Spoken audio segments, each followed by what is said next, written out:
Now, I massively struggled to square my club face coming into the golf ball until I did this. And what that was me matching up my grip type with my wrist angle and then maintaining the club face angle going through the golf ball. So you have to match up your grip with what you do with your wrist in its angle sense in the golf swing. So for myself, I've always been a weaker grip player. Since I started golf when I was 10 years old, I had a weak grip and it never changed.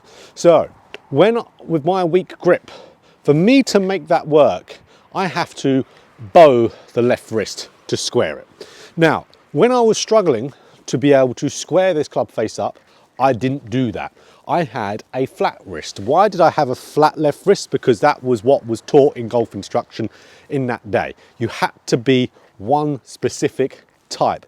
Ironically, I did not have the grip to match that. So for me, with a weaker grip, especially weaker left hand, seeing 1.5 knuckles, which I still have to this day, I'd swing up to the top with that flat left wrist, I'd have an open club face.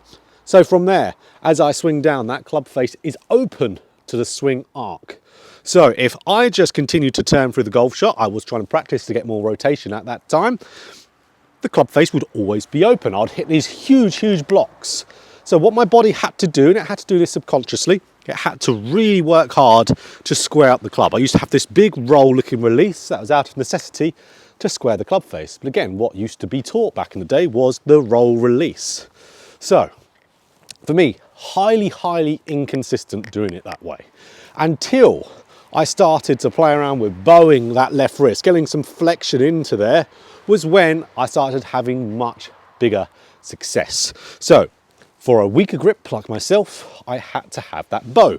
If you've got a standard grip, 2.5 knuckles, you've got to have more of a flatter left wrist. That will then help you have a squarer club face. And if you've got a stronger left hand grip, you need to have more of a cupped left wrist to have a squarer club face. See so many strong grip people with a flat or even a bowed left wrist, and that's going to make you have some really tough times hitting the ball left.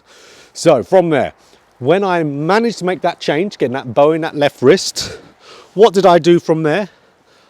I wasn't maintaining it. I was having the same kind of rolly release because my body was used to doing it, and then I'd hit the ball hugely left. So I went from hitting it right to hitting it left, because even though I matched up my grip with my wrist angle better, I wasn't turning through the golf ball like I should. It was the next step of the practice. So once I started to get that rotation into the shot, that's when I started hitting the ball way. I mean, I can't describe how much more consistent it was. So that was why that was so much more consistent, because this squarer club face, matching the arc now in the downswing, which is around, if we say shaft parallel to the ground, around matching your spine angle. If I continue to rotate, that club face is going to stay tracing the swing arc. It's going to stay square. It's going to be maintained. One of the things to view rotation like is it's a maintenance giver in a downswing. A lot of the things we see in the downswing, when you rotate, that stays. So this is where a lot of golfers trip up when they see an angle, whether that be a wrist angle in this sense or an angle as in the hinging sense. When they'll see that being held and maintaining, a golfer might think that is being held. A golfer is physically trying to maintain that. Not at all. If you try to hold an angle, whether it will be in this way or hinging manner, you will lose a lot of distance. You'll get too tense and you will hit the ball shorter, which is why a lot of people think when you are having this more modern golf swing, you hit the ball a lot shorter when you do so. It's just the way you're doing it is making you hit the ball shorter. So if you could continue to turn through that golf ball and keep that rotation there, you could have the lightest grip pressure in the world. So holding it really nice and loose, and you will maintain those angles nicely going through the shot if you're turning through.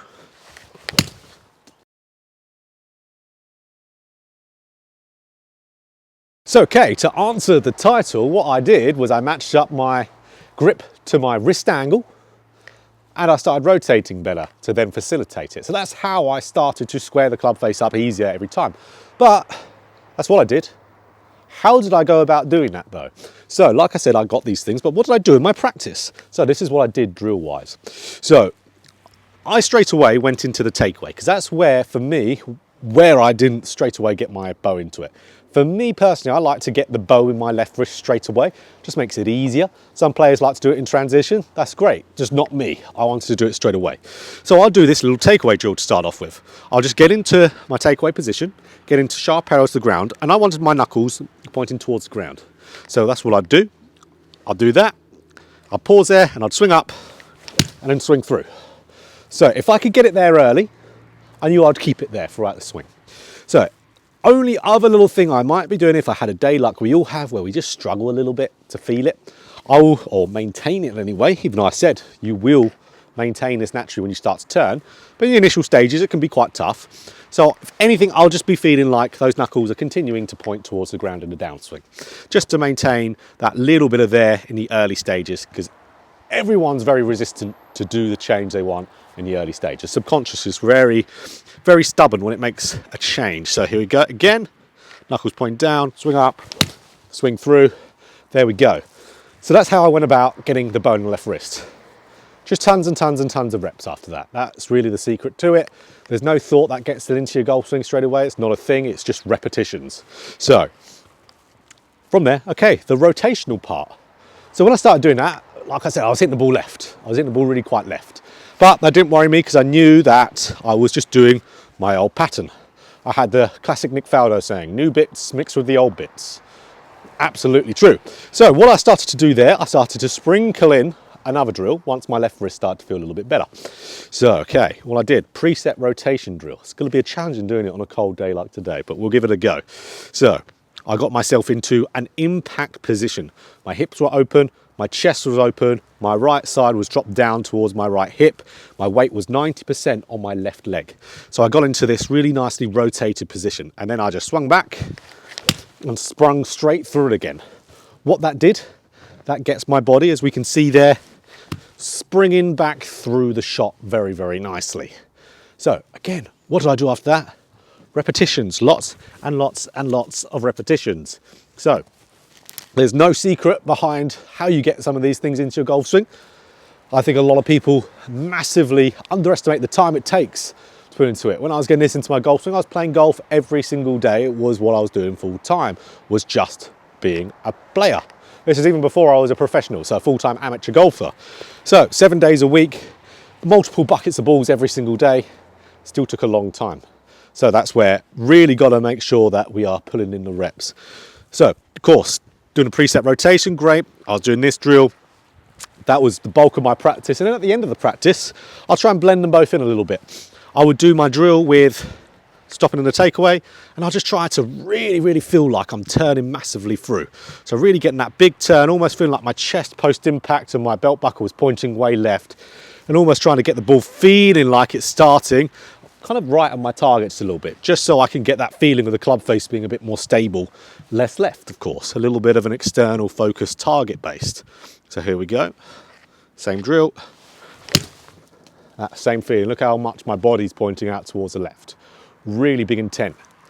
But you know what I didn't do there, guys? My normal swing. Didn't even try. So again, I got so many videos about practice on my channel now, because it's the thing that is really the most important thing. Making a swing change is how you practice. I didn't even give my brain the chance to swing the old way, because I just created these drills just to make it so I am giving it the stimulus it needs every single time. Definitely, definitely do not swing the way you normally swing. Do that on the golf course. You just go out and play, swing with what you've got. But when you're practicing, view your practice as you are retraining what you're trying to do. You're trying to build this movement in. Your subconscious will grab on to your old swing pattern, even if you give it a tiny little bit of reps. So you've got to make sure you are doing lots and lots of it, and often too. So absolutely, guys, if you enjoyed this video, click that like button if you want more golf instruction just like this. Hit the subscribe button, hit the bell button too to be notified every time I put out a video. So this is how I managed to achieve a better, squarer club face going through the shot way more consistently. You've got to match your grip with your wrist angle.